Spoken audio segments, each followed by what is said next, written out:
C'est ça. Je pense que nous devrions nous lever lorsque nous lisons sa parole. Vous ne trouvez pas? Levons-nous donc un instant pendant que nous lisons sa parole. Je lis ce soir pour une leçon sur les Écritures, trouvée dans le livre d'Ésaïe au chapitre 6. Écoutez attentivement. Au jour de la mort du roi Osias, je vis le Seigneur assis sur un trône très élevé, et les pans de sa robe remplissaient le temple. Des séraphins se tenaient au-dessus de lui. Ils avaient chacun 6 ailes, 2 dont ils se couvraient la face, 2 dont ils se couvraient les pieds, et 2 dont ils se servaient pour voler. Ils criaient l'un à l'autre et disaient « Saint, Saint, Saint est l'Éternel Dieu des armées. Toute la terre est pleine de sa gloire. » Les portes furent ébranlées dans leurs fondements par la voix qui retentissait, et la maison se remplit de fumée. Alors je dis, malheur à moi, je suis perdu, car je suis un homme dont les lèvres sont impures. J'habite au milieu d'un peuple dont les lèvres sont impures. Et mes yeux ont vu le roi, l'Éternel des armées. Mais l'un des séraphins vola vers moi, tenant à la main une pierre ardente qu'il avait prise sur l'autel avec des pincettes. Il en toucha ma bouche et dit, « Ceci a touché tes lèvres. Ton iniquité est enlevée et ton péché est expié. » J'entendis la voix du Seigneur disant, « Qui enverrai-je et qui marchera pour nous ?» Je répondis, « Me voici, envoie-moi. » Courbons maintenant la tête. Père, malheur, nous ressentons la même chose qu'Ésaïe a ressenti. Malheur à nous, car nos yeux ont vu le roi, le Seigneur de gloire.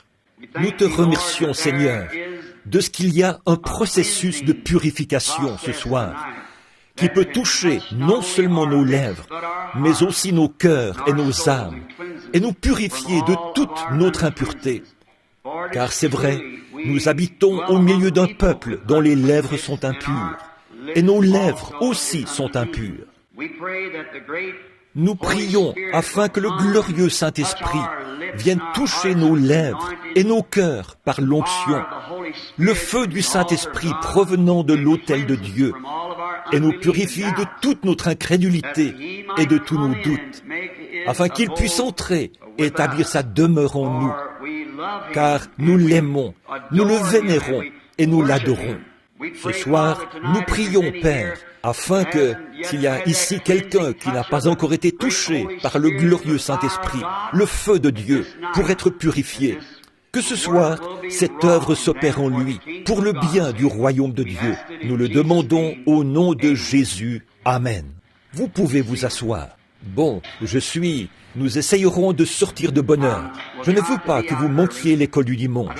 Eh bien, il n'y a pas de mal à ce que vous manquiez un jour de travail. Vous ne manquerez pas grand-chose. Mais l'autre soir, je vous ai retenu jusqu'à 21h30, par là autour. Par contre, quoi que vous fassiez, ne manquez pas l'école du dimanche. Bon, mon sujet ce soir, c'est les influences. Si nous voulions lire ce récit, nous devrions prendre 2 Chroniques, chapitre 26, et vous pourriez le lire.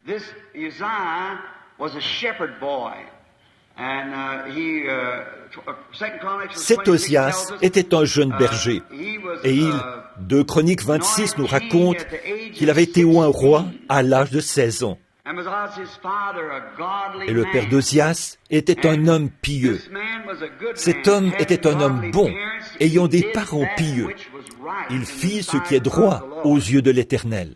Or, en général, nous constatons que, je pense que notre grand problème aujourd'hui, pour ce que nous croyons être de la délinquance juvénile, c'est une délinquance parentale, un foyer délinquant. Nos gens se sont éloignés des choses auxquelles ils auraient dû s'accrocher. L'Église est devenue tiède ou froide, et les enfants sont partis dans le monde. Or, Hollywood diffuse un tas de films et d'émissions de télévision et tout ça, qui ne sont même pas censurés. dans lesquels on blasphème et on prend le nom de Dieu en vain. Et autrefois, c'était mal pour les enfants dans les églises de la sainteté d'assister à des projections de films ou d'aller au cinéma. Mais maintenant, Satan est allé plus loin. Il a amené ça directement dans la maison, sous la forme de la télévision, sans que ce soit censuré et tout. C'est comme ça que Satan arrive à s'introduire petit à petit. C'est comme la piste de luge autrefois. Beaucoup d'entre vous ne s'en souviennent pas parce que vous êtes trop jeunes. Il y avait un divertissement pour les enfants. On s'asseyait sur sa luge et on la faisait tourner et tourner. Il y avait là une cuvette, une pente raide, et on regardait qui oserait s'en approcher le plus. Et au bout d'un moment, avant de s'en rendre compte, on se mettait à dévaler. C'est comme ça avec le péché. Ne le traitez pas à la légère. Ne cherchez pas à voir jusqu'où vous pouvez vous en approcher. Regardez jusqu'où vous pouvez en rester éloigné. Voyez, ne prenez pas de risques. Si vous voulez courir le risque, moi, je ne veux pas prendre de risques. On raconte qu'une fois, un vieil Écossais s'apprêtait à franchir une montagne. Et les voitures à cheval attendaient. Chaque homme voulait être celui qui l'emmènerait. Il a dit, « Je veux que ce soit le meilleur cocher qui m'emmène. » L'un d'entre eux a dit, « Eh bien moi, je peux faire passer mes 6 chevaux au grand galop à moins de 25 cm du bord de la route sur cette montagne. » Basculer dans le vide serait la mort. Il a dit, « Mes capacités de cocher sont suffisantes pour que je puisse faire passer mes chevaux par là en toute sécurité avec mes roues à 25 cm du bord, sans que ça bascule. » L'autre a dit, « Moi, je peux faire mieux. Je peux passer à moins de 15 cm ou 10 cm et sans jamais basculer dans le vide. » Il a dit, « Et vous, monsieur ?» Il a dit, « Eh bien, je ne sais pas. Je n'aime pas faire ça. Moi, je rase le flanc de la montagne. » Il a dit, « C'est vous qui allez m'emmener. » C'est ça. C'est lui. Ce n'est pas jusqu'où vous pouvez vous approcher, combien vous imaginez que vous êtes à l'abri. Restez aussi loin que possible du péché. Éloignez-vous-en le plus possible. Vous dites, « Eh bien, je peux faire ceci. Il n'y a pas de mal à faire ceci. » Eh bien, s'il y a un doute dans votre esprit, ne le faites en aucun cas. S'il y a un doute quelque part, tenez-vous-en éloigné. Alors, vous voyez, alors vous vivez carrément par la foi, s'il n'y a pas de doute. S'il y a un doute, alors laissez ça. Ne vous en approchez en aucun cas. Et je pense que, dans bien des cas, ce sont les parents qui s'éloignent. Je sais que parfois, ce sont les écoles et différentes choses. Et l'école du dimanche dure environ une demi-heure ou 1 heure le dimanche matin. Et le monde a les enfants le reste de la semaine. Elle leur bourre le crâne plus qu'une enseignante. Et très souvent, trop souvent, l'enseignante donne une petite leçon tirée d'une publication trimestrielle, tout en se peignant les lèvres et en se passant un coup de peigne. Elle laisse les enfants se débrouiller.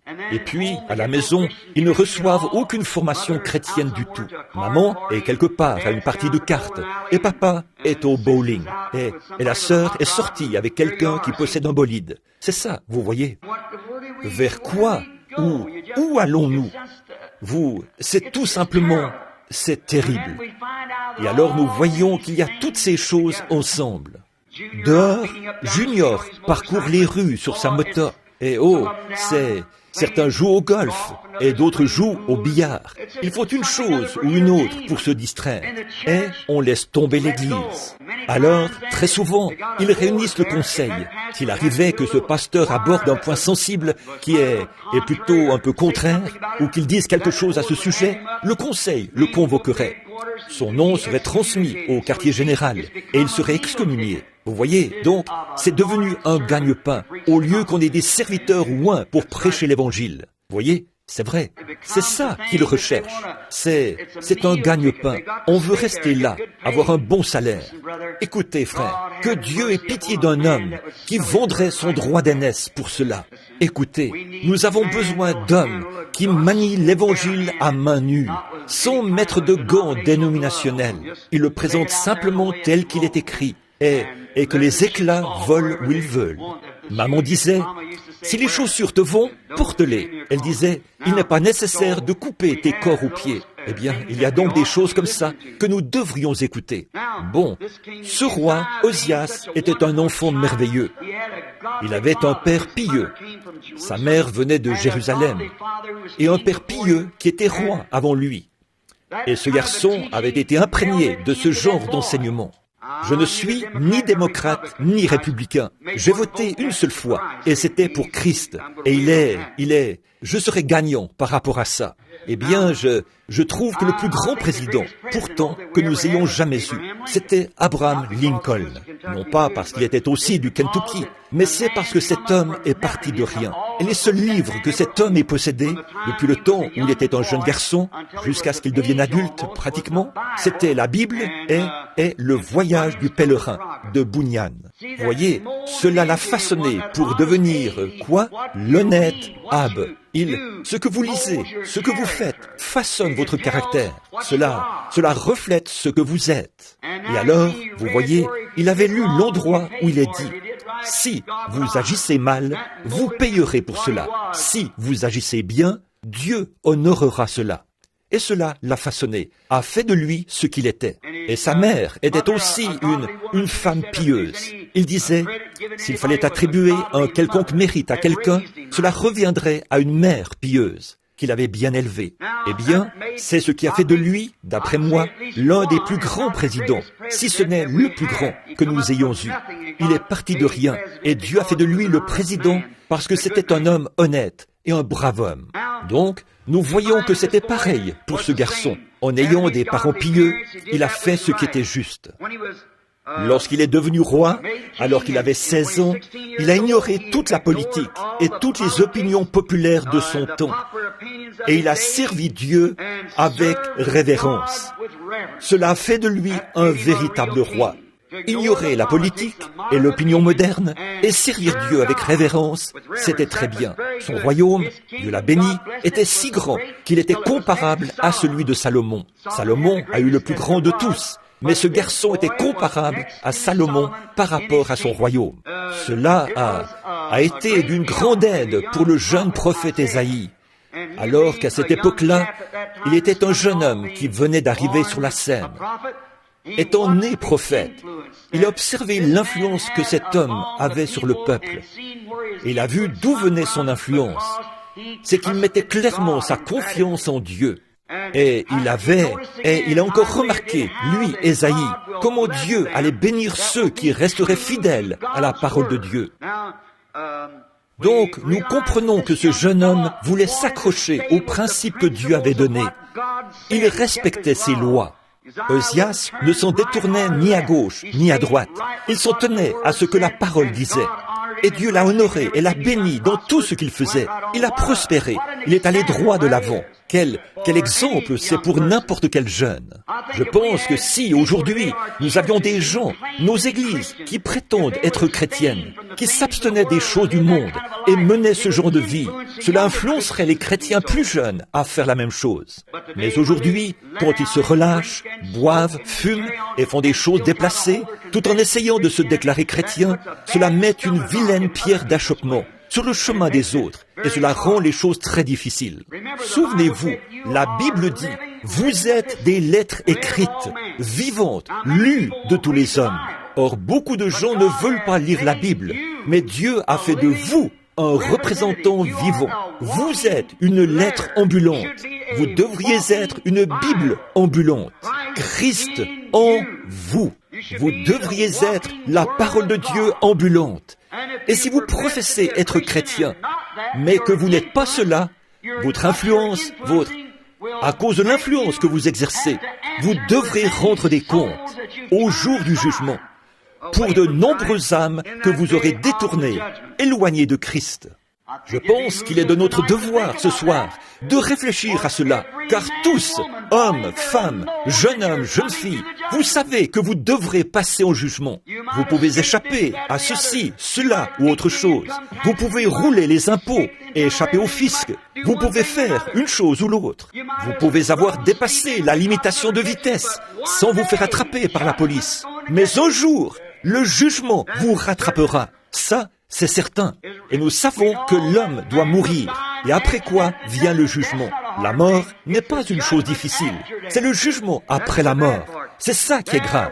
Et là, ce que vous avez fait dans la vie et comment vous avez influencé les autres, ce jour-là, vous aurez à en répondre. À combien plus forte raison devrions-nous rejeter tout fardeau et le péché qui nous enveloppe si facilement, afin que nous puissions courir avec persévérance dans cette carrière qui nous est ouverte, ayant les regards, non pas sur les credos, sur les dénominations, sur quelqu'un d'autre, mais sur Jésus-Christ, qui est le chef et le consommateur de notre foi. Combien nous devrions réfléchir à ces choses, mes amis, sérieusement et avec respect, alors que nous voyons ce jour approcher, en sachant que, d'un moment à l'autre, les pages de votre vie, le livre pourrait être fermé ce soir, et que demain, ce sera trop tard pour vous de le faire. Ne remettez pas à demain ce que vous pouvez faire aujourd'hui, car demain pourrait ne jamais venir.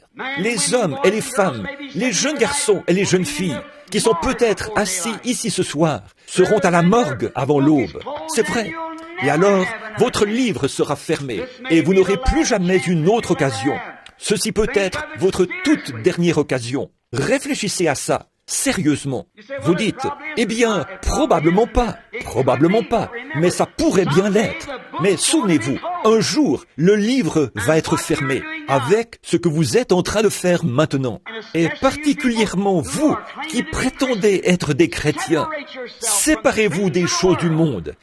N'ayez rien à faire avec le monde. Fuyez ça, car quelqu'un vous observe. Quelqu'un vous observe.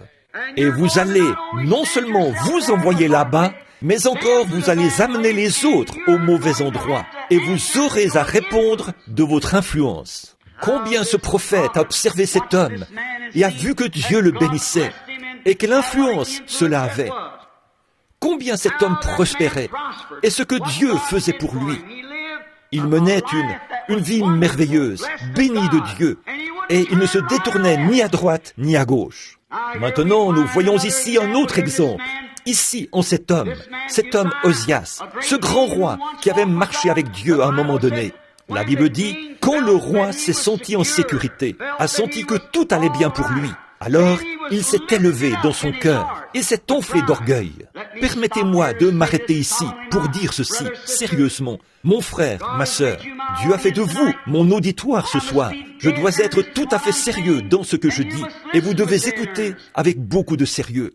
Voilà le problème de beaucoup de gens aujourd'hui. Ils pensent, certains de nos frères prédicateurs, certains en arrivent au point, peut-être, et de grands ministères, au point qu'ils se sentent en sécurité. Nous avons eu cela. Nous savons que c'est vrai. De nombreux prédicateurs aujourd'hui dans le pays commencent à boire. Quelques-uns pensent, eh bien, je me suis bâti un petit royaume autour de moi. Je n'ai aucune raison. Ces gens m'aiment tellement qu'ils ne font pas attention, que je fasse ceci ou que je fasse cela. Permettez-moi de vous dire, frère, qu'il y en a un qui regarde, et c'est Dieu. Aucun homme n'est en sécurité en dehors de Dieu. Alors parfois, nous en arrivons au point où nous pensons, Dieu nous bénit. Il m'a donné une Cadillac, il m'a donné un meilleur travail, il m'a donné ceci. Cela ne prouve pas du tout que vous ne puissiez pas détourner de vous ces bénédictions. Quand vous vous élevez et que vous avez l'impression que, bon, autrefois, je passais toute la nuit à prier. Autrefois, je faisais ceci et je faisais cela, mais je ne le fais plus. Vous êtes sur un terrain glissant. Voilà le problème de nos pentecôtistes. Alors qu'autrefois, il y a longtemps, nous avions des petites missions là-bas au coin. Les femmes, jambes nues, battaient du tambourin là-bas. On devait prier toute la nuit et tout. La police vous enfermait et vous restiez en prison et tout. Vous priez. Les églises et toutes les dénominations se riaient de vous et se moquaient de vous. Mais aujourd'hui, Dieu vous a élevé au point que vous avez certaines des meilleures églises du pays, de grandes et puissantes dénominations. Vous commencez à vous sentir en sécurité. Faites attention, c'est alors que vous vous élevez. Alors, quand Dieu envoie quelque chose, vous ne pouvez plus l'accepter, parce que vous avez déjà rendu témoignage à cette chose. Quand vous commencez à vous sentir en sécurité, c'est alors que vous êtes en route vers votre chute. Cela vaut pour les dénominations, cela vaut pour les nations.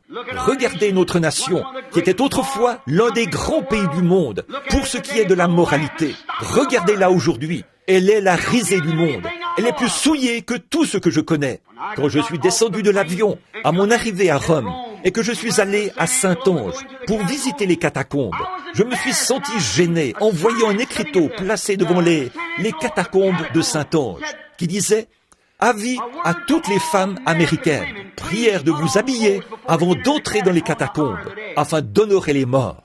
Elles viennent là en short et en pantalon, à un endroit comme Rome.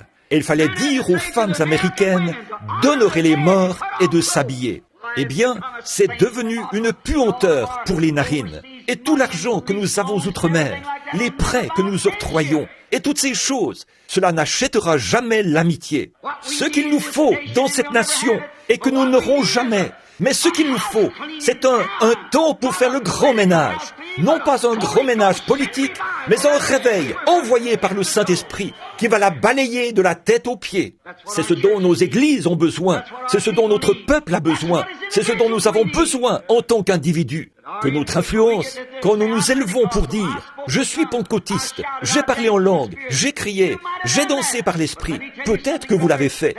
Mais laissez-moi vous dire quelque chose, frère. Ce n'est pas une sécurité pour vous, pas du tout. Nous voyons, quand Osias s'est élevé dans son cœur, nous voyons que Dieu l'a frappé. Qu'est-ce qu'il a fait? Il a tout essayé pour essayer de prendre la place d'un ministre. Il pensait que, parce qu'il s'était élevé, que Dieu l'avait béni et avait fait de lui un grand homme, qu'il pouvait simplement faire tout ce qu'il voulait. Il n'y a pas longtemps, j'ai entendu un jeune homme qui me parlait. Il disait, « Vous savez, frère Branham, Dieu m'aime tellement qu'il me laisse simplement faire tout ce que je veux. Ça lui est égal. » Aujourd'hui, j'entends tellement parler de Dieu comme étant un Dieu bon. Il l'est. Je ne conteste pas cela. Il est un Dieu bon. Mais il est aussi un Dieu de colère. Sa sainteté exige la justice. Sa loi exige le jugement. S'il n'y a pas de jugement avec la loi est sans effet. À quoi cela servirait-il de dire « C'est contraire à la loi de griller ce feu rouge ici » s'il n'y a pas de sanction derrière? Voyez, ce ne serait pas une loi. On ne pourrait rien faire s'il n'y avait pas de sanction. Il y a une sanction quand on transgresse les lois de Dieu. Et cela, vous aurez à payer jusqu'au tout dernier sou avant qu'on vous laisse sortir de là. Or, beaucoup d'hommes aujourd'hui commettent la même triste erreur que cet homme quand il s'est élevé, qu'il est devenu grand, qu'il avait tout bien en main. Il s'est senti en sécurité. Dieu m'aime tellement que maintenant, rien ne peut me nuire. À ce moment-là, il s'est retrouvé dans le même état que Nebuchadnezzar une fois, comme vous le savez, vous, lecteurs de la Bible. Nous voyons ensuite qu'il a été frappé de lèpre parce qu'il avait essayé de prendre la place d'un ministre. Il n'y a pas longtemps, je prêche pour les hommes d'affaires du plein évangile à travers le monde. Il y a quelque temps, j'étais assis quelque part.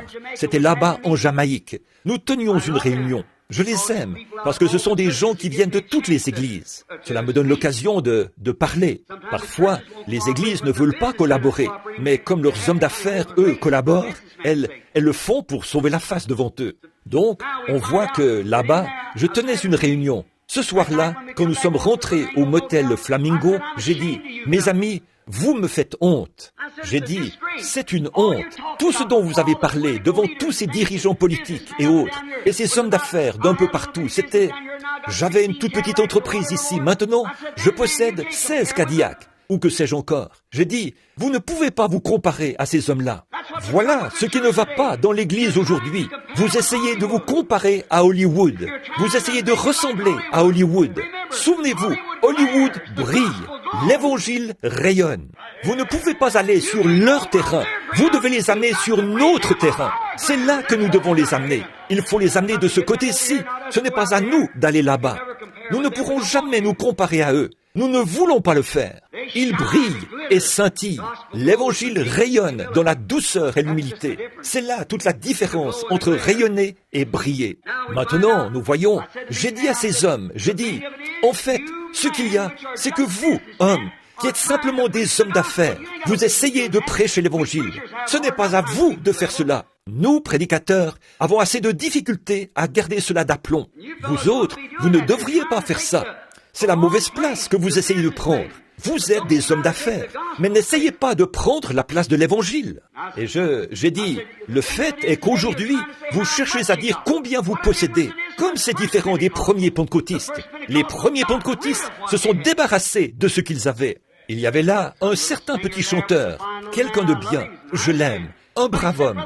Mais il a dit, « Frère Branham, je ne voudrais jamais contester ce que vous dites, ni dire quoi que ce soit contre cela. » J'ai dit, « Ça ne me dérange pas. Si ce n'est pas la parole du Seigneur, alors frère, vous en avez le droit. » Et il a dit, « Voilà une fois où vous avez tort. » J'ai dit, « Oh non, non, non. » J'ai dit, « Les premiers pentecôtistes ont vendu tout ce qu'ils avaient, ont mis ça dans les missions et sont partis. » Un prédicateur qui était là a dit, « C'est la pire chose qu'ils aient jamais faite. » J'ai dit, « Quoi? Le Saint-Esprit faire une erreur? » Il a dit, « Ce n'est pas ce que je dis, mais c'est la pire chose qu'ils aient faite. » Il a ajouté, « En effet, lorsqu'il y a eu une contestation dans l'Église, ils n'avaient pas de maison où aller. » J'ai dit, « C'est exactement pour ça que Dieu leur a fait vendre leur maison. C'est qu'ensuite, ils sont allés partout et ont répandu le message d'un bout à l'autre du pays. Ils n'avaient point d'autre endroit où séjourner. Dieu sait ce qu'il fait. Laissez-le simplement diriger toutes les affaires. » Nous voyons que cet homme a pris un encensoir. Il s'est apprêté à entrer pour agiter un encensoir, pour brûler de l'encens. Ce n'était pas son travail. Il était roi, ne devait pas être un sacrificateur. Et le sacrificateur lui a couru après et lui a déclaré, « Tu ne devrais pas faire ça. Seul un lévite est habilité à le faire. Et toi, tu n'es pas lévite. C'est un homme consacré qui doit le faire. Et toi, tu n'es pas consacré à l'Éternel. Tu es un roi. Dieu te bénit. C'est bien. Mais tu n'es pas consacré pour faire cela. » Si souvent, nous avons vu des gens essayer d'imiter des dons, alors qu'ils n'étaient pas consacrés pour cet appel. Nous avons vu tout ça. Nous voyons ça aujourd'hui, tout comme autrefois. Nous voyons quelqu'un essayer d'imiter une personne qui a le Saint-Esprit, pousser des cris comme eux, parler en langue comme eux. Et pourtant, ils ne connaissent pas plus Dieu qu'un Hottentot ne peut connaître une nuit égyptienne. C'est vrai, rien que de l'imitation. Ils font semblant, ils simulent quelque chose. Mais laissez-moi vous dire, vous qui voyez ces choses, souvenez-vous, quand vous voyez quelqu'un imiter ça, c'est qu'il y a quelque chose d'authentique quelque part. Si j'ai trouvé $1 et que c'est une contrefaçon, c'est seulement le signe qu'il a été copié sur un vrai. Nous voyons cet homme, Osias, essayant de prendre la place de ce sacrificateur. Et lorsqu'ils lui ont couru après pour lui dire, il s'est mis en colère, il s'est retourné et leur a fait savoir, « Je ferai ce que je veux. Qui êtes-vous pour me dire ce que je dois faire? Vous me dites ce que je suis censé faire? C'est moi le roi. Je ferai ce que je veux. » Et Dieu l'a frappé de lèpre sur le champ. Et il est mort lépreux. Dans sa colère, lorsque sa colère s'est enflammée, alors il était frappé de lèpre. Alors cela a été une leçon pour ce jeune prophète. Ça, c'est sûr. Après avoir observé cet homme monter et obtenir son doctorat en philosophie, son doctorat en droit et tout, et ensuite essayer de prendre une place qui n'était pas la sienne. Il l'a appris, et cela l'a mis en colère. Lorsque quelqu'un a essayé de lui faire connaître l'ainsi dit le Seigneur, il l'a ignoré. Alors Dieu l'a frappé de lèpre, ce qui est un type du péché.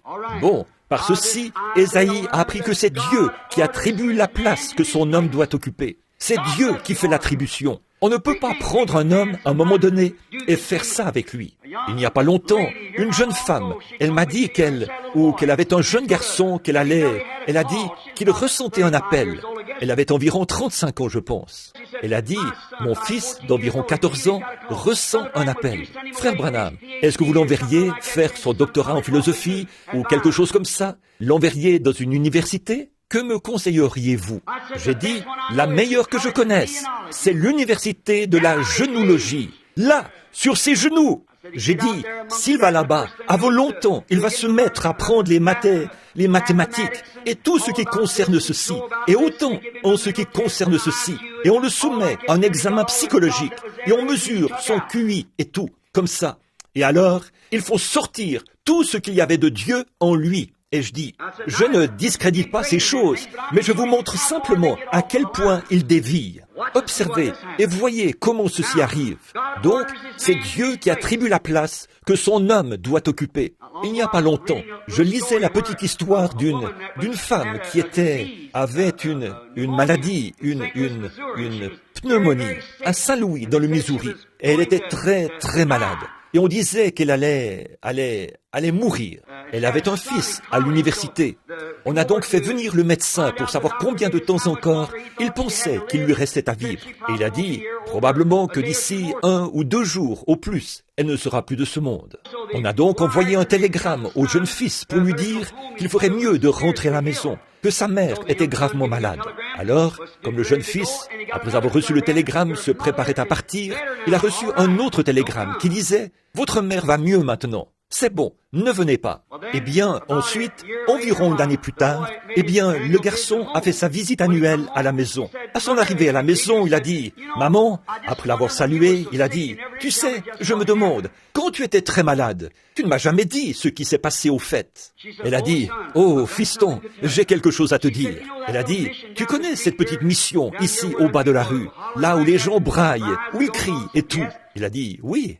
Elle a dit, leur pasteur croit à la prière pour les malades. Elle a dit, l'une de ces dames est venue ici et m'en a parlé. Elle a dit, le médecin m'avait dit que je n'avais plus que quelques jours à vivre. Elle a dit, alors, on l'a envoyé chercher. Elle voulait faire venir ce pasteur pour qu'il prie pour moi, cette dame-là. Et j'ai dit, eh bien, certainement, faites-le venir. Elle a dit, tu sais, il est venu. Et elle a dit, il a lu un passage des Écritures dans la Bible qui est là. Et elle a dit, il s'est avancé, m'a imposé les mains et a prié pour moi. Et tu sais, la fièvre m'a quitté et j'ai été guéri. Et elle a dit, oh, Dieu soit loué. Il a dit, maman, voyons, tu sais bien qu'il en est autrement. Elle a dit, oh, non, mon trésor. Elle a dit, cela est réellement arrivé. Elle a dit, gloire à Dieu, c'est moi qui te le dis, a-t-elle dit. Il a dit, voilà que maintenant tu agis comme ces gens-là. Il a dit, maman, tu ne dois pas faire ça. Elle a dit, chérie, il a lu cela directement de la Bible. Il a lu là dans Marc chapitre 16. Voici les miracles qui accompagneront ceux qui auront cru. Voilà, c'est ici. Elle a dit, voilà, c'est ici même. A-t-elle dit, oh, maman, là-bas, ce sont des gens illettrés. Il a dit, ces gens là-bas n'ont aucune instruction. Il a dit, ce ne sont que des gens pauvres, de la racaille des rues et tout, qui vont là-bas. Il a dit, ce pasteur-là, il a dit, nous avons appris à l'université que Marc 16, à partir du verset 9, n'est pas inspiré. Elle a dit, gloire à Dieu! Elle a dit, maman, qu'est-ce qui te prend? Elle a dit, je me disais simplement, fiston, si Dieu a pu me guérir avec la parole non inspirée, qu'est-ce qu'il ferait vraiment avec ce qui est inspiré? Je pense donc que cela règle la question, n'est-ce pas? Si ce qui n'est pas inspiré guérit, que fera ce qui est inspiré? C'est ça, mes amis. Oui, monsieur. Donc, essayez de prendre la place d'un autre. C'est Dieu qui fait l'attribution pour son homme. C'est Dieu qui met son homme en place. Il ne doit pas essayer de prendre la place d'un autre. Vous ne devez pas faire ça. Maintenant, la vision au temple. Il est allé au temple quand il a vu cela. Ésaïe a vu cela. Ézéchias, ce qui lui était arrivé, et qu'ensuite il était mort, et qu'il y avait eu Osias, et qu'il avait été emmené au camp des lépreux, et que son fils a dû régner à sa place. Alors, un jour, Ésaïe en a eu assez. Il est donc allé au temple pour en quelque sorte se débarrasser de ce qu'il avait sur le cœur. Je pense que c'est une bonne chose à faire pour nous tous, d'aller à la maison de Dieu, d'aller décharger votre âme et libérer votre esprit. Alors Ésaïe est arrivé là-bas et il s'est mis à prier. C'était peut-être dans l'après-midi ou bien tôt le matin, je ne sais pas. Il s'est donc agenouillé à l'autel et a commencé à prier. Et il s'est mis à prier jusqu'à ce qu'il soit tout à fait sérieux. Voilà la manière de faire. Il avait vu que ce à quoi il regardait ici sur terre avait failli. Ce roi que Dieu avait béni, ce grand et puissant roi, le plus puissant du pays, et pourtant il avait failli. Et alors, ne sachant que faire, il s'est mis à prier. Alors tout à coup, il a levé la tête et a vu un roi véritable. Il a vu Dieu élevé dans les lieux très hauts. Les pans de sa robe remplissaient les cieux. Il a vu quelque chose à regarder, vraiment un exemple. Quand vous regardez, essayez de faire d'un homme votre exemple. Vous vous tromperez à coup sûr, car il faillira. Mais il cherchait à dire au prophète, ne regarde pas à l'homme ou à ce que l'homme dit. Tourne les regards vers moi et vers ce que je dis. Lève les yeux par ici, pas vers un trône terrestre, mais vers un trône céleste, élevé très haut dans les cieux. Et les pans de sa robe remplissaient les cieux. Et il a levé les yeux. Ensuite, il a regardé dans le temple. Et là, dans le temple, il a vu Dieu élevé. Et il a remarqué les séraphins célestes. Or, les séraphins, là, ne sont pas des anges. Ils sont censés faire brûler les sacrifices qui plaident en faveur du coupable. Et ils faisaient brûler les sacrifices. Il y avait une couverture spéciale sur ces êtres, montrant que Dieu est totalement saint. Dieu est totalement saint. Ils criaient de toute leur force, « Saint, Saint, Saint est l'Éternel Dieu Tout-Puissant. Saint, Saint, Saint », directement dans la présence de Dieu. Rappelez-vous, c'étaient les séraphins et les chérubins qui gardent le lieu saint. Ce sont eux qui prennent le sacrifice et qui l'offrent. Et ils étaient là, vivant directement dans la présence de Dieu, criant « Saint, Saint, Saint est l'Éternel Dieu Tout-Puissant ». Examinons un moment leurs caractéristiques. Nous voyons que c'étaient des créatures dotées de 6 ailes. Ils avaient 2 ailes dont ils se couvraient la face, 2 dont ils se couvraient les pieds, et ils se servaient de 2 ailes pour voler. Pensez-y. D'abord, 2 ailes dont ils se couvraient la face. Premièrement, c'était quoi? Voyons ce que représentent les 2 ailes dont ils se couvraient la face. Si Dieu est tellement saint que même les anges saints et les chérubins saints doivent se couvrir la face pour se tenir dans sa présence, comment allons-nous nous tenir là? Au moment où nous nous tiendrons là, nous aurons à nous tenir tous dans la présence de Dieu. Il est le juge suprême et nous aurons tous à nous tenir dans sa présence. Et les anges saints qui n'ont jamais connu ce qu'était le péché, ils ont été créés des êtres spéciaux. Et pour se tenir dans sa présence, ils doivent couvrir leur face sainte pour se tenir là. Si les anges doivent couvrir leur face sainte pour se tenir là, que devrons-nous faire pour vivre dans la présence du Dieu Tout-Puissant? Si nous demeurons dans sa présence, il se trouve que nous avons une couverture, le sang de Jésus-Christ. C'est exact. Aujourd'hui, c'est la révérence. Ça représentait la révérence dans la présence de Dieu. Aujourd'hui, il n'y a pas de révérence. Oh, le peu qu'il y en a, c'est vraiment insignifiant. Qu'en est-il? Vous voyez les gens se moquer de ce qu'on appelle christianisme. Que va-t-il arriver à cet homme quand Dieu envoie quelque chose sur la terre et qu'on voit cela opérer exactement selon la parole et qu'alors les hommes en parlent et s'en moquent? Vous savez ce que dit la Bible? Jésus a dit, c'est le blasphème contre le Saint-Esprit qui ne sera jamais pardonné. Oh, ils disent, ça, c'est du diable. Faites attention à ce que vous dites, frères, sœurs. Faites attention à ce que vous dites, pécheurs. Il n'y a pas de pardon pour cela. Jésus a dit, dire un mot contre cela ne sera jamais pardonné, ni dans ce siècle, ni dans le siècle à venir. Remarquez ce qu'ils venaient de faire, discerner, leur révéler les pensées de leur cœur. Et ils ont dit, c'est Belzébul. Ils ont appelé l'Esprit de Dieu un esprit impur, un démon qui fait l'œuvre de Dieu. Et il a dit, moi, je vous pardonne. À ce moment-là, l'expiation n'avait pas encore été faite. Et Jésus n'était pas encore mort. Mais il a dit, quand le Saint-Esprit sera venu, parler contre cela, ça ne vous sera jamais pardonné. Quand le Saint-Esprit viendra accomplir la même œuvre qu'il faisait à ce moment-là, cela ne sera jamais pardonné. Des gens irrévérencieux. À quoi pouvons-nous nous attendre, sinon au jugement? Cette nation qui a rejeté Dieu, cette nation, alors que tous ces Billy Graham et ces Oral Roberts ont condamné ces choses d'un bout à l'autre de ce pays, et ces autres grands soldats de la croix qui ont traversé ce pays en prêchant l'Évangile, et chaque année, le déchaînement continue. Le péché ne cesse de s'accroître. C'est le grand évangéliste Billy Graham qui a dit l'autre jour, dans l'une de ses réunions, quand il est allé à New York, il a dit qu'il croyait que le péché avait augmenté de plusieurs pourcents à New York depuis ses réunions de réveil là-bas. Il a dit, quand il était ici en Californie, à Los Angeles, il a dit, dans 10 ou 15 ans, chaque citoyen sera obligé de porter un pistolet sur lui ou quelque chose pour se protéger. Il n'arrive plus à maintenir l'ordre public. Il y a un tel déchaînement du péché. Oh, qu'est-ce que c'est? C'est de l'irrévérence à l'égard de la Bible. Ils ont rejeté leur chance. Ils ont blasphémé et se sont moqués. C'est vrai. Maintenant, regardons un peu plus près de chez nous. Regardez les églises, ce qu'elles ont fait.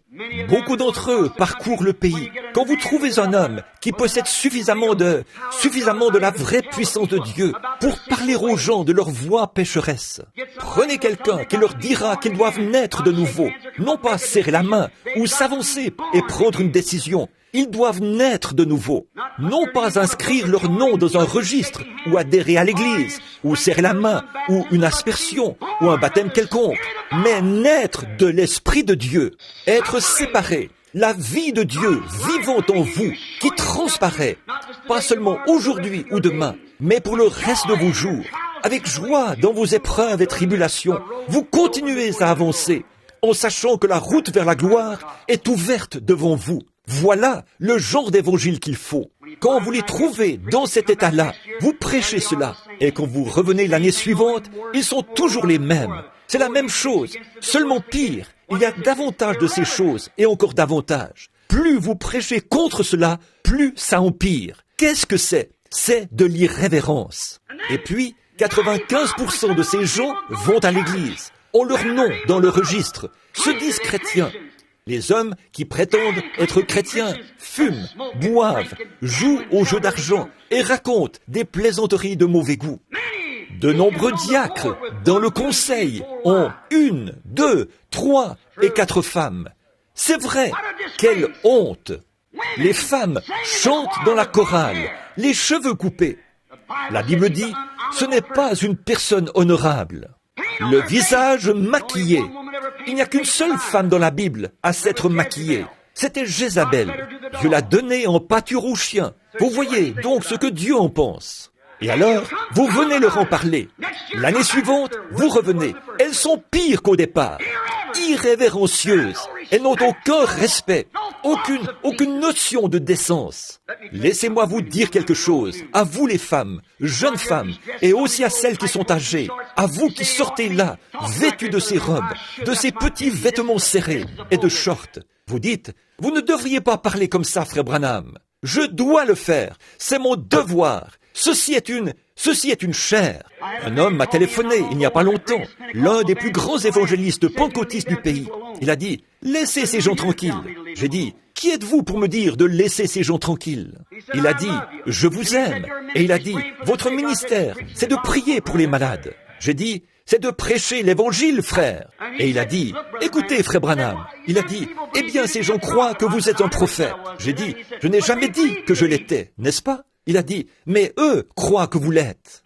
Pourquoi n'enseignez-vous pas à ces femmes comment recevoir le Saint-Esprit et comment recevoir des dons et faire quelque chose, au lieu de les réprimander constamment à cause de leur habillement et de ce qu'elles font? Pourquoi ne leur enseignez-vous pas ce genre de choses pour aider? J'ai dit, comment puis-je leur enseigner l'algèbre alors qu'elles ne veulent même pas apprendre l'ABC? Vous savez ce que c'est, l'ABC? Always believe Christ. Toujours croire Christ. C'est vrai. Bon. Eh bien, comment pouvez-vous le faire? Comment pouvez-vous le faire? On dirait qu'il y a une pression sur eux. Quelque chose les en empêche. Cela devient une Sodome moderne. C'est l'heure dans laquelle nous nous trouvons. Ce sont des choses terribles qui se passent dans le pays aujourd'hui. Et il a dit, eh bien, écoutez, j'ai dit, non, je n'ai point de programme à parrainer. Je n'ai pas d'église qui puisse me mettre à la porte. Non, monsieur. Et j'ai dit, il a dit, c'est le devoir du pasteur de le faire. J'ai dit, mais ils ne le font pas. Alors quelqu'un doit s'en occuper. Il faut qu'une voix crie contre cela, car c'est faux. Certainement c'est faux. La révérence, respectez cela. Une jeune femme m'a dit une fois, elle a dit, « Monsieur Branham, on ne fait pas d'autres vêtements que ça. » J'ai dit, « On vend encore du tissu et on a des machines à coudre. » C'est exact. Madame, laissez-moi vous dire quelque chose. Il se peut que vous soyez tout ce qu'il y a de plus pur et vertueuse. Il se peut que vous soyez tout ce qu'il y a de plus honorable vis-à-vis de votre mari, de votre ami. Mais un de ces jours, au tribunal du jugement, vous allez répondre pour avoir commis un adultère. Si je ne suis pas coupable, vous êtes coupable. Jésus a dit, quiconque regarde une femme pour la convoiter a déjà commis un adultère avec elle dans son cœur. Et quant à ce pécheur qui vous a regardé comme cela et a eu ses pensées à votre sujet, il aura à répondre de cela au jour du jugement. Et pourquoi l'a-t-il fait? Vous vous êtes exhibé devant lui, entortillé dans des espèces de vêtements et des choses semblables. Exact, c'est une honte. Vous aurez à le faire, madame. Et vous, les hommes, qui vous dites chrétiens, vous devriez diriger votre foyer, mais qui laissez vos femmes faire cela. Repentez-vous, sinon votre foyer tout entier périra. Il se peut que vous ne m'aimiez pas après cela, mais je vais vous dire la vérité. Alors je n'aurai pas de sang sur les mains quand je comparaîtrai au tribunal du jugement. C'est une chose certaine, voyez? Oui. Écoutez, frères, il y a toujours une voix qui accompagne le signe, vous savez, et vous feriez mieux de l'écouter, pas la mienne, mais c'est ce que dit la Bible. C'est vrai. Oh, je sais que cela a l'air démodé, mais c'est précisément ce que dit la Bible, et c'est ce que nous sommes censés être. Les anges doivent se couvrir la face pour se tenir dans la présence de Dieu. Et les femmes, quand la Bible dit « il n'est pas convenable » ou inconvenant qu'une femme prie les cheveux coupés, elle n'a pas le droit de prier. Et on la met dans la chorale, et on fait même d'elle un prédicateur. C'est exact.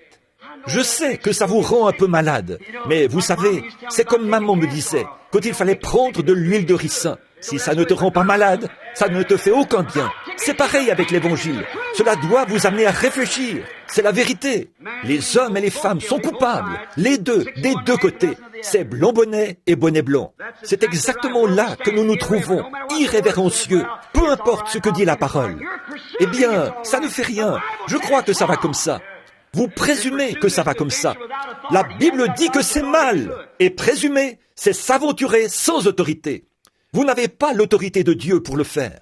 Ces séminaires, ces écoles et autres qui négligent ces choses de cette manière, c'est une honte. Cela amène de jeunes hommes, de jeunes ministres à faire fausse route.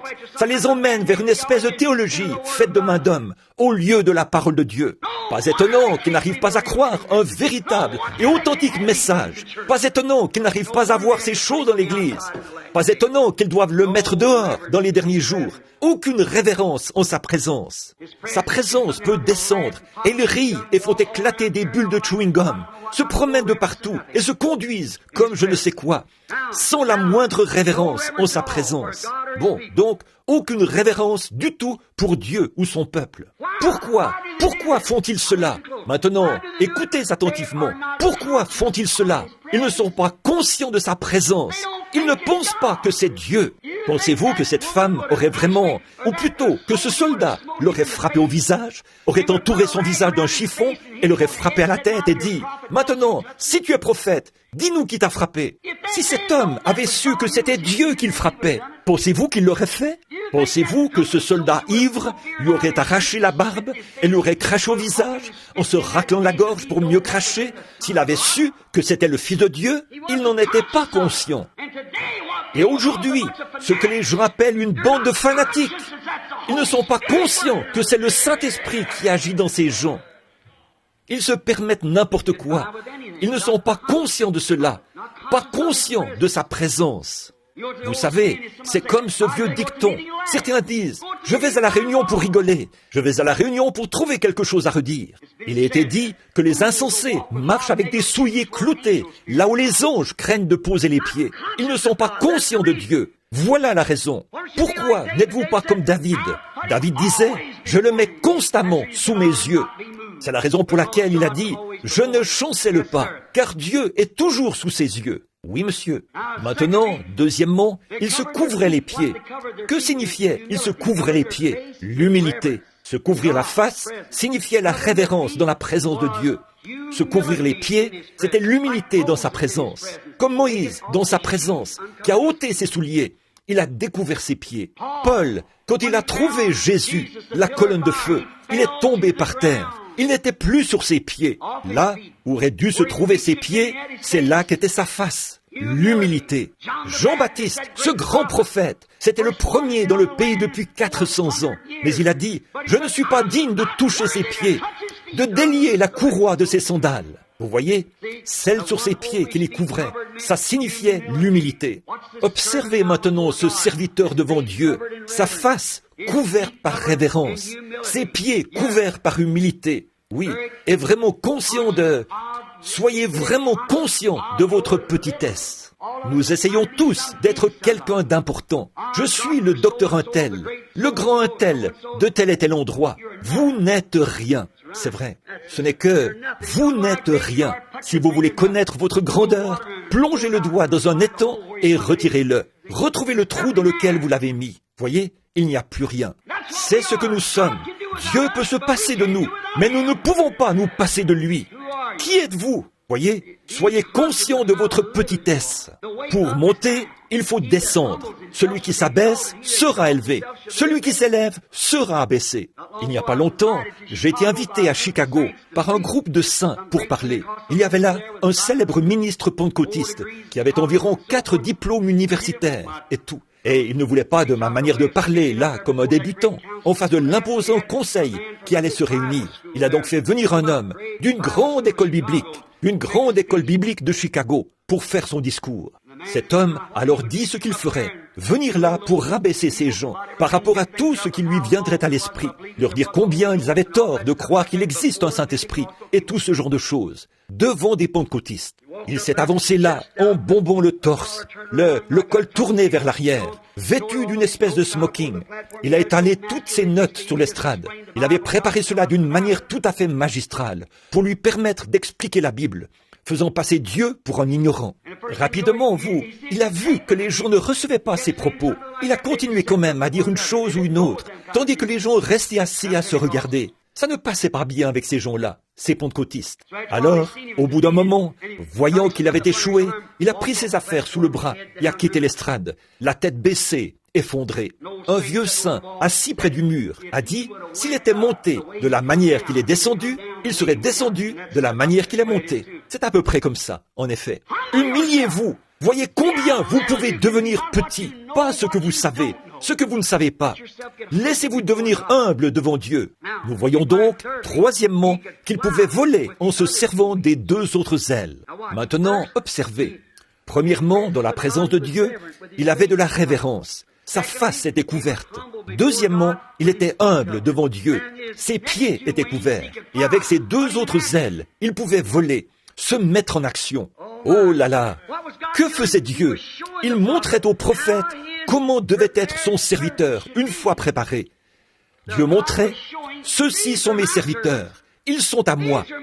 Regarde comment ils sont préparés, respectueux, humbles et actifs. C'est comme ça que sont les serviteurs de Dieu. Oh là là, c'est comme ça que nous devrions être, respectueux à l'égard de la parole de Dieu, humble et actif pour Dieu, comme la femme, quand elle était appelée à agir. Elle est venue, puis elle a dit, « Venez voir un homme qui m'a dit ce que j'ai fait. » Son signe l'a influencé. Il montrait qu'il était le Messie. Elle a dit, « Seigneur, nous savons que lorsque le Messie sera venu, eh bien, tu dois être prophète. Nous savons que lorsque le Messie sera venu, il nous annoncera ces choses. » Voyez, elle s'attendait à ce qu'il dise, « Eh bien, le Messie va bientôt arriver. Je suis simplement son précurseur. » Mais il a dit, « Je le suis. » Cela l'a poussée immédiatement à l'action. Elle est passée à l'action. On n'aurait pas pu l'arrêter. C'était comme une maison en flammes, comme je l'ai dit l'autre soir, par un jour de grand vent. On n'aurait pas pu l'arrêter. Elle est allée à la ville. « Venez voir un homme qui m'a dit les choses que j'ai faites. » Ne serait-ce pas le Messie? Voyez, elle était active. Qu'est-ce qu'elle a fait? Elle s'est approchée et premièrement s'est humiliée. « Apporte-moi à boire. » Elle a dit, « Eh bien, nos pères ont bu à ce puits. » Et ainsi de suite. Et il a dit, « Eh bien, moi, je vais te donner de l'eau à boire. Tu n'auras pas à venir ici. » Elle, « Seigneur, Seigneur, donne-moi cette eau. » Voyez, elle a été humble à ce sujet. Et quand elle s'est humiliée, alors Jésus lui a montré le signe du Messie. Et cela l'a poussée à l'action. Elle était alors prête à aller. Elle était prête à le dire à tous ceux avec qui elle entrerait en contact. Vous voyez, en fait, selon les traditions des pays orientaux, les hommes n'auraient jamais écouté cette femme. Une femme pareille n'a pas droit à la parole parmi les gens. Certainement pas. Elle ne peut rien dire. Mais essayez donc de l'arrêter. Elle était en action. Elle devait l'annoncer à quelqu'un. Venez ici voir vous-même. Cet homme m'a dit ce que j'ai fait. N'est-ce pas là ce que nous attendions? N'est-ce pas ce que les Écritures disent que le Messie fera quand il viendra? Elle était en action, parce qu'elle s'était humiliée, et Dieu était entré en elle. Pierre, quand il a accepté sa parole, alors qu'il avait pêché au filet toute la nuit, lui qui était un pêcheur, là-bas, il est rentré, découragé, pas de poisson. Tout bon pêcheur sait ce que ça représente, ne pas avoir de poisson. Alors, voilà, il avait nettoyé ses filets, les avait étendus sur la rive, et les laissait sécher. Et Jésus est venu là, et a demandé à pouvoir emprunter son bateau. Il a prêché. Ensuite, il a dit, « Simon, avance en pleine eau, et jetez vos filets pour pêcher. Retourne précisément là où tu as pêché toute la nuit. Retourne là où tu as travaillé dur, des heures durant. et jetez vos filets pour une belle pêche, une belle prise. Maintenant, regardez, il a dit, « Seigneur, nous avons travaillé toute la nuit sans rien prendre, mais sur ta parole, Seigneur, je jetterai le filet, sur ta parole. » C'est cela, prenez Dieu au mot. Et lorsqu'il a jeté le filet, il a attrapé tellement de poissons que le filet a commencé à céder. Cela l'a poussé à l'action. Oui, monsieur, l'influence de Jésus sur lui l'a fait passer à l'action et il a jeté le filet. Et Jésus a dit, « Ne crains point, désormais tu seras pêcheur d'hommes. » L'aveugle, quand il a été guéri, alors qu'il était assis à la porte, ou plutôt assis dans la rue, et les pharisiens avaient dit que quiconque confesserait Jésus ou aurait affaire d'une manière ou d'une autre avec lui, serait chassé du temple. Ils sont venus interroger le père et la mère. Ils ont dit, « Il est majeur, interrogez-le lui-même. » Il a dit, « Un homme appelé Jésus m'a guéri. » Ils ont dit, « Cet homme est un pécheur. Il n'appartient pas à nos groupes. Nous ne savons d'où il vient. Donne gloire à Dieu. » Il a dit, « Eh bien, s'il est un pécheur, je ne sais. » Il a dit, « Mais je sais une chose, c'est que j'étais aveugle et que maintenant je vois. » Et il a dit, « La chose étrange pour moi, c'est que vous, qui êtes censés être les conducteurs spirituels de cette heure, et cet homme m'a ouvert les yeux, et pourtant, vous ne savez pas d'où il vient? » Qu'est-ce qu'il a fait? Il est passé à l'action. C'est vrai. Cela l'a poussé à l'action. En effet, il a répandu sa renommée dans tout le pays. Les gens, le jour de la Pentecôte, lorsque Jésus leur a dit d'attendre là-haut et qu'ils seraient, ils sont venus là. Et quand le Saint-Esprit est descendu sur eux le jour de la Pentecôte, ils ont alors été influencés par la parole de Dieu, manifestée. Maintenant, souvenez-vous, Jésus a dit, « Attendez à Jérusalem, jusqu'à ce que vous soyez revêtus de la puissance d'en haut. » Ils ont attendu, pas 8 jours, pas 9 jours, ils ont attendu 10 jours, jusqu'à ce que la promesse fût manifestée. Alors le Saint-Esprit est descendu et s'est divisé, et des langues de feu se sont posées sur chacun d'entre eux. Et pendant qu'ils étaient sous l'influence du Saint-Esprit, ils sont passés à l'action. Ils titubaient comme des hommes ivres, criaient, parlaient en langue, et ils sont sortis dans la rue. Les gens ont dit, « Ces hommes sont pleins de vin doux. » Lui, Pierre, s'est levé et a dit, « C'est ici ce qui était annoncé par le prophète Joël, qui arriverait dans les derniers jours. » Qu'est-ce que cela a fait? Cela l'a poussé à l'action. Il vous poussera à l'action si vous ne l'avez pas. Il vous poussera à l'action quand vous verrez la parole de Dieu accomplie. Ce que nous avons vu en ces derniers jours devrait nous pousser à l'action. Cela devrait le faire, pour autant que nous le fassions avec révérence et humilité. La colonne de feu devant Paul l'a poussé à l'action. Et aujourd'hui, quand nous voyons cette même colonne de feu prouvée par la science, par ses résultats, par ce qu'elle a promis, accomplissant exactement la parole en ces derniers jours, cela devrait nous pousser à l'action. C'est que le signe a été donné. Ce qui arriva du temps de Sodome, juste avant que Sodome soit brûlé, arrivera de même à la venue du Fils de l'homme. Il sera de nouveau manifesté, le même hier, aujourd'hui et éternellement. Cela devrait pousser chaque membre du corps de Christ à l'action, en y faisant entrer tout ce que vous pouvez, car c'est la dernière heure.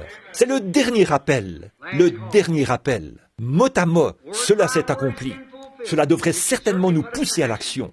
Nous, comme le prophète, nous avons vu le sort de ceux des dénominations qui se sont élevés.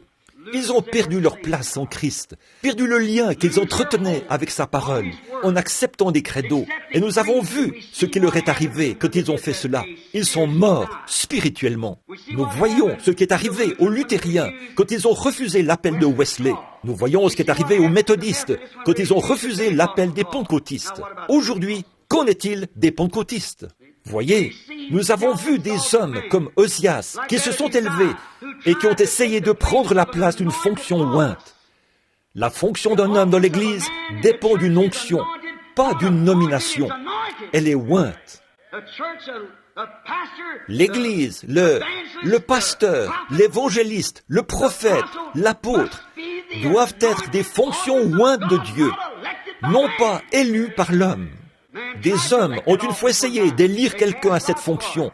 Ils l'ont fait par tirage au sort.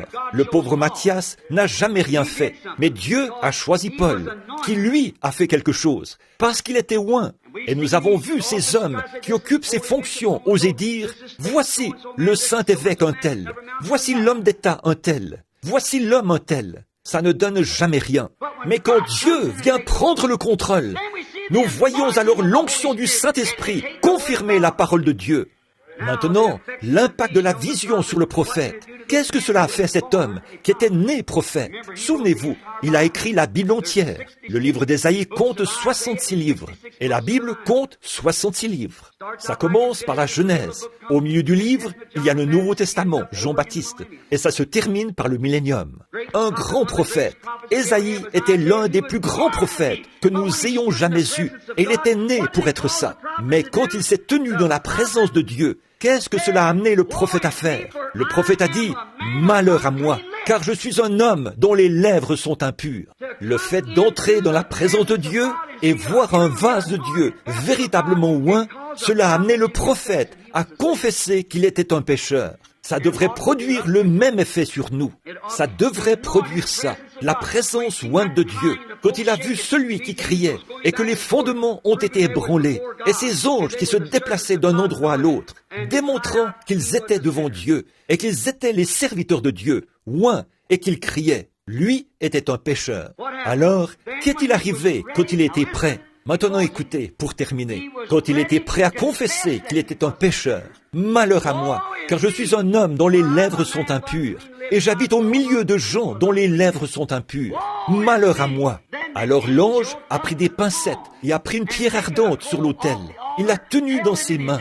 Il est venu et a purifié le prophète avec elle. Alors est venue la purification, après sa confession. Donc, si un prophète appelé, confirmé comme prophète de Dieu, dans la présence de Dieu, voyant sa petitesse, a été prêt à confesser qu'il était un pécheur, que devrions-nous faire, vous et moi? Mais savez-vous ce que nous faisons? Nous tournons la tête et repartons en riant. Voilà où nous en sommes, jusqu'à ce que vienne la purification. Regardez, Ésaïe, je veux que vous remarquiez autre chose. Dieu n'a pas utilisé de manuel et de théologie, de terminologie théologique pour purifier son serviteur. Il a utilisé le feu. Il n'a jamais utilisé de credo pour purifier son serviteur. Il a pris du feu sur l'autel. Et si jamais Dieu purifiait un homme aujourd'hui, ce devrait être par le feu du Saint-Esprit qui purifie l'homme. Pas de lire un manuel et faire ceci ou un autre ouvrage de tel et tel. Un certain grand ministre ici en Californie a dit l'autre jour qu'il avait le livre de l'année. Je ne suis pas d'accord avec lui. Le livre de l'année, c'est la Bible. Elle l'a toujours été. Le livre de l'année, c'est le livre de Dieu, toujours. Donc, Dieu a utilisé le feu pour purifier son serviteur. Alors, a suivi, après qu'il a humblement confessé qu'il était dans l'erreur, alors est venue la purification. Et après la purification, alors est venue la commission. Voyez, voilà le problème. Certains d'entre nous, nous essayons de recevoir la commission avant d'être purifiés. Voyez, nous disons, eh bien, je suivrai ceci. Nous devons suivre Dieu. Ces anges faisaient une seule chose. Ils vivaient dans la présence de Dieu, humbles, respectueux et actifs devant Dieu. Alors a suivi la commission. Après la confession et la purification. C'est alors qu'Ésaïe, purifié, s'est écrié, « Me voici, envoie-moi. » Oh, frères, sœurs, si jamais il y a eu un temps où les Ésaïes devraient venir à la maison de Dieu pour être purifiés, si jamais il y a eu un temps où le membre d'Église devrait vraiment venir confesser ses péchés, si jamais il y a eu un temps pour le rétrograde,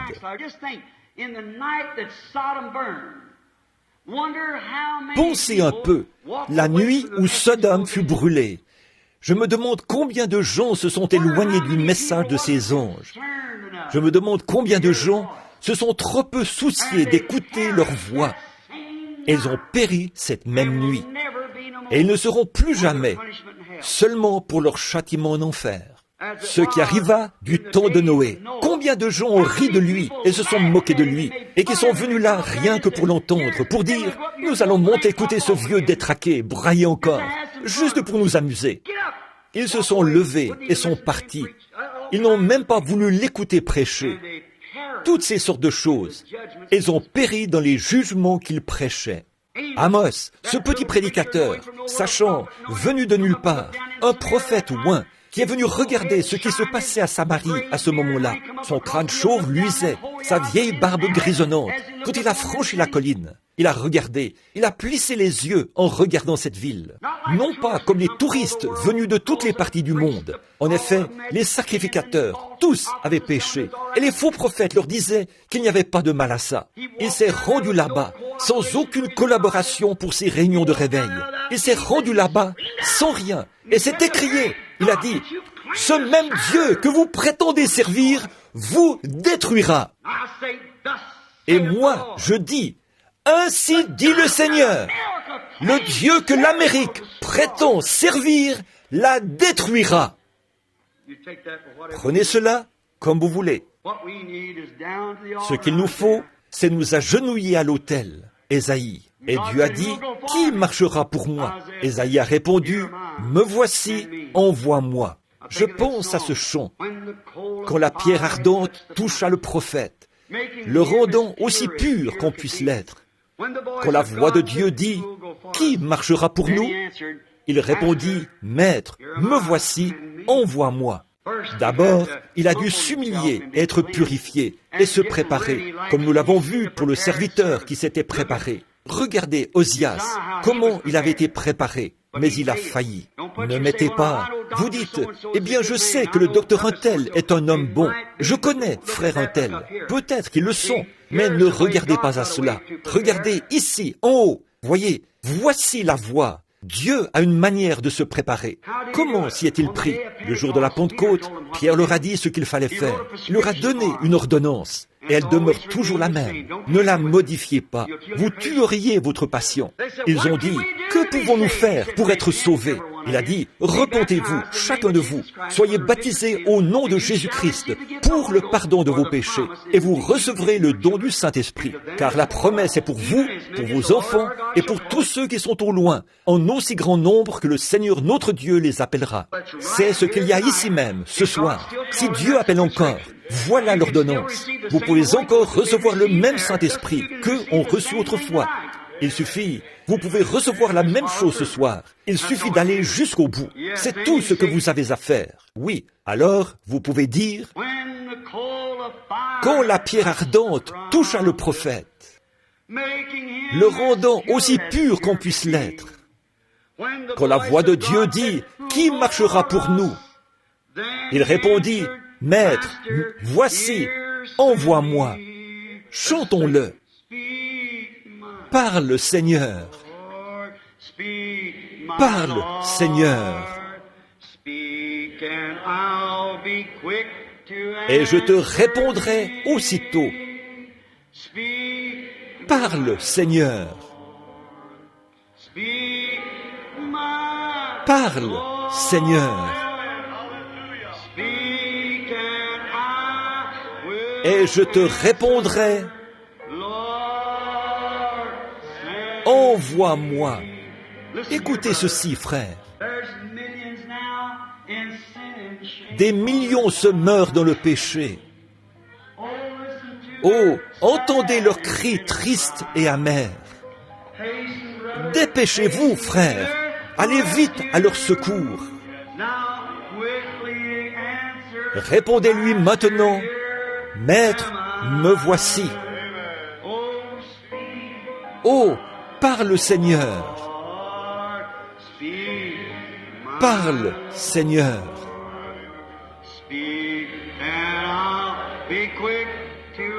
Et je te répondrai aussitôt. Oh, parle, Seigneur. Parle, Seigneur.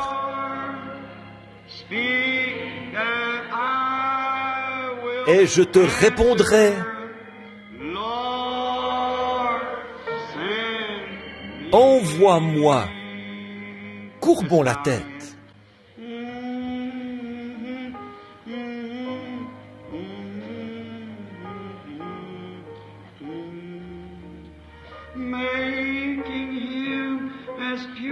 Le rendant aussi pur qu'on puisse l'être.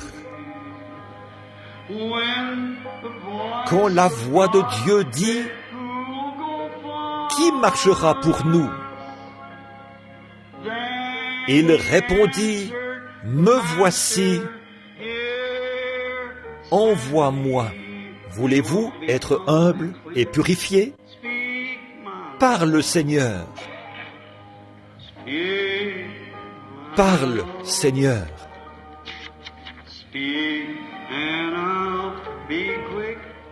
Et je te répondrai aussitôt.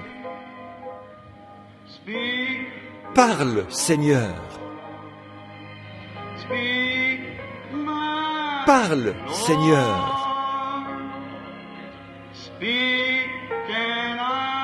Et je te répondrai. Envoie-moi. Maintenant, pendant qu'il continue de jouer, y a-t-il un Ésaïe ici ce soir, ou une centaine, qui veut aller, qui veut la purification de Dieu dans sa vie? Vous qui ne connaissez pas Christ comme votre Sauveur, vous êtes maintenant invités à l'autel. S'il parle à votre cœur, je ne suis pas tellement pour chercher à persuader. Je pense que c'est le Saint-Esprit lui-même qui persuade. Mais si vous êtes ici et que vous n'avez pas Christ, alors souvenez-vous, vous répondrez au jour du jugement de ce que vous faites de ceci ce soir.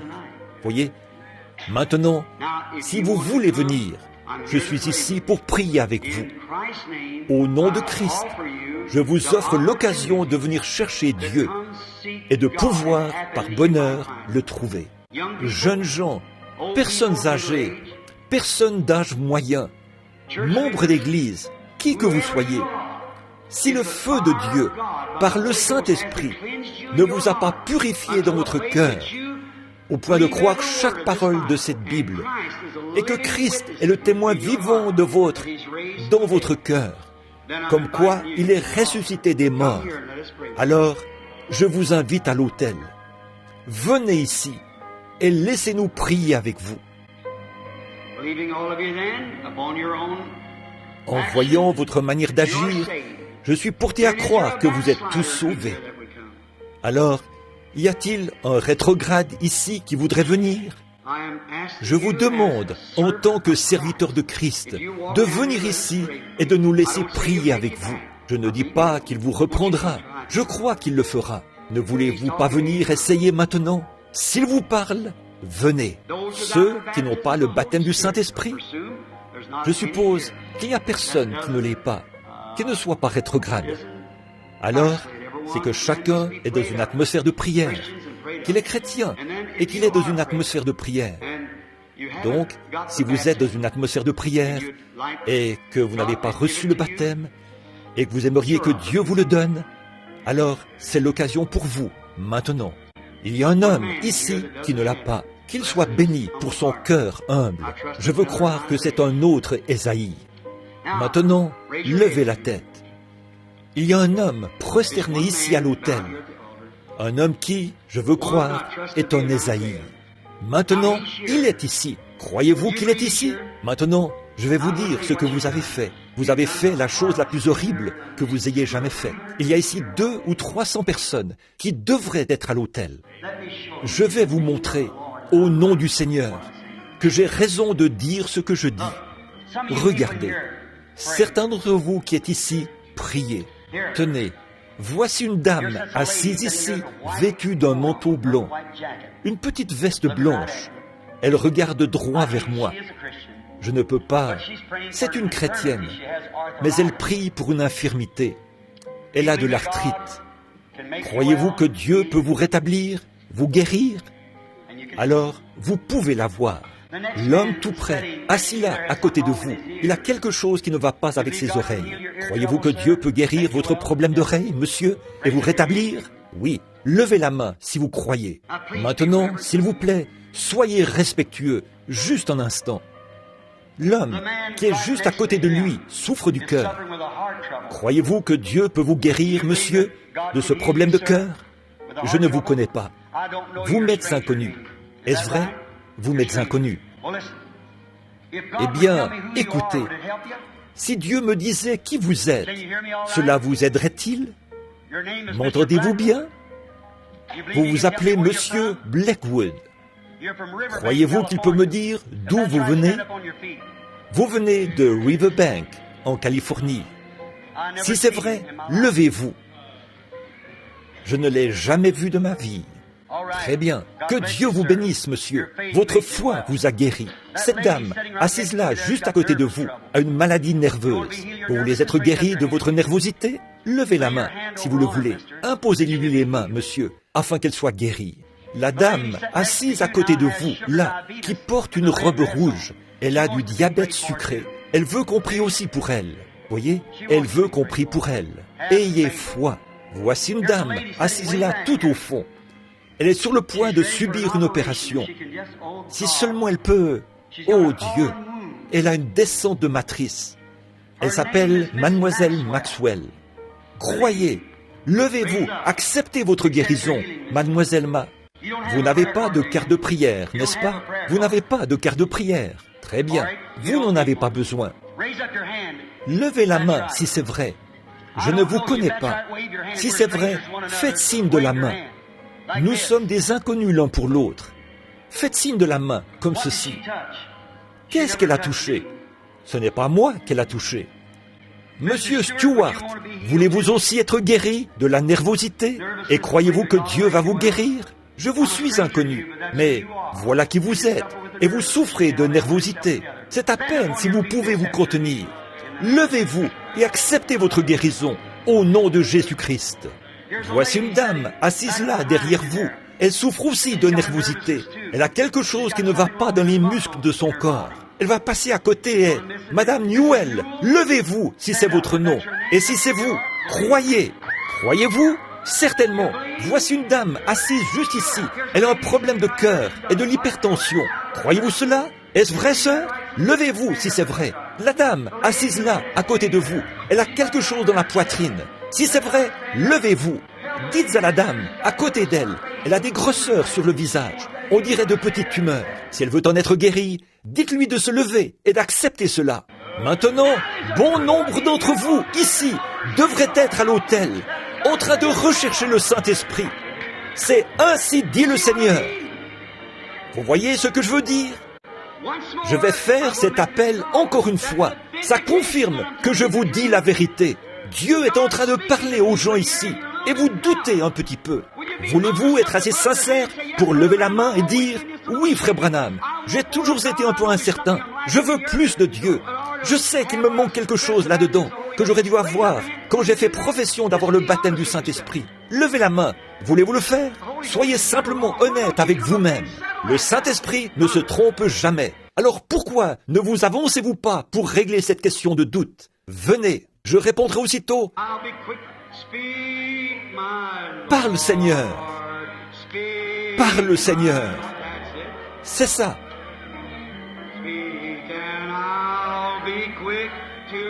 Et je te répondrai aussitôt. Voyez, je ne vous dis rien de faux, mes amis. C'est le Saint-Esprit qui appelle. Il y en a des centaines ici. Si seulement vous croyez que je suis un prophète.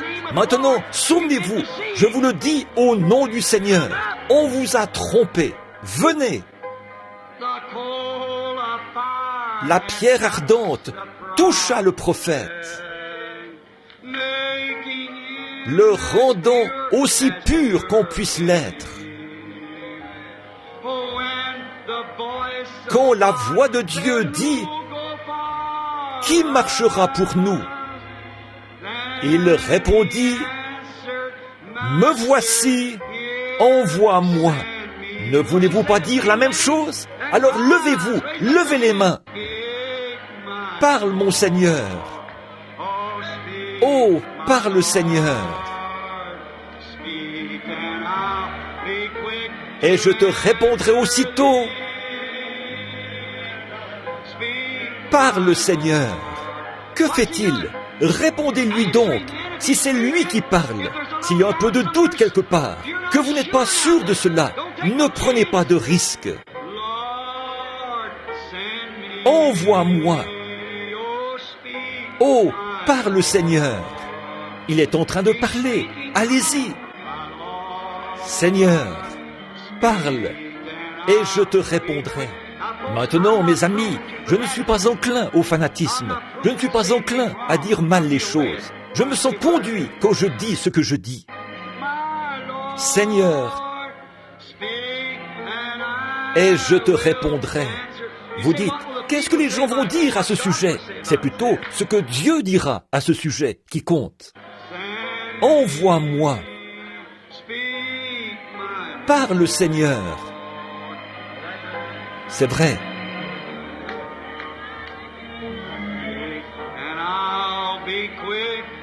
Et je te répondrai aussitôt. Seigneur. Oh, parle, Seigneur. Et je te répondrai. Envoie-moi. Des millions se meurent dans le péché. Oh, entendez leurs cris tristes et amers. Dépêchez-vous, frères. Allez vite à leur secours. Oh, répondez aussitôt. Maître, me voici, envoie-moi. Oh, parle. Maintenant, vous tous ici présents, nous voulons nous préparer aussi pour un grand service de guérison demain. Et je veux que chacun de vous, ministres, vous vous approchiez de ces personnes qui recherchent le Saint-Esprit. Ne vous arrêtez pas après 5 minutes. Restez là jusqu'à ce que... Combien de temps? Jusqu'à ce que le Saint-Esprit vienne. Seigneur. Oh, et je... Maintenant, ceux dans l'auditoire, posez la main sur quelqu'un d'autre. Imposez-vous simplement les mains les uns aux autres à quelqu'un. Vous qui allez prier, qui représentez ces gens ici. Seigneur, eh bien, les allées sont pleines à craquer. L'hôtel est plein à craquer. Il y a environ 150, 200 personnes. Seigneur, et je réponds, maintenant, commencez à prier. Seigneur, envoie-moi. Parle, Seigneur. Seigneur, envoie-moi. Guéris ces gens, Seigneur, au nom de Jésus-Christ. Seigneur, accorde-le. Ô Dieu, exauce les prières de ces gens. Ne vous relâchez pas. Restez là jusqu'à ce que cela arrive. Restez jusqu'à ce que vous entendiez le cri de Dieu. Restez jusqu'à ce que les chérubins vous secouent. Que le Saint-Esprit ait pris la pierre ardente sur l'autel de Dieu et l'ait posée sur vos lèvres. Parle, Seigneur.